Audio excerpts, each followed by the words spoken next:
Hvad er Kabbala? Kabbala det er et spirituelt system, som bygger på visdom fra Bibelen, og det går over flere tusind år tilbage.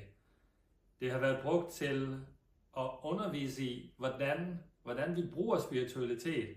Hvordan bruger vi viden om, hvordan vores sjæl den bevæger os igennem de liv, vi er i, og hvordan vi lærer at modtage.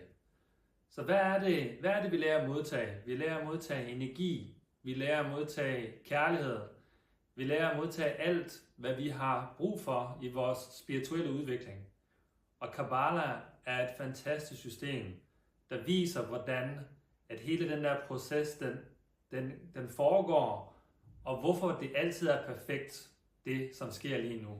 At det hele er sat op for, at jeg kan få den transformation, den udvikling, som jeg har brug for, og som min sjæl har valgt i det her liv.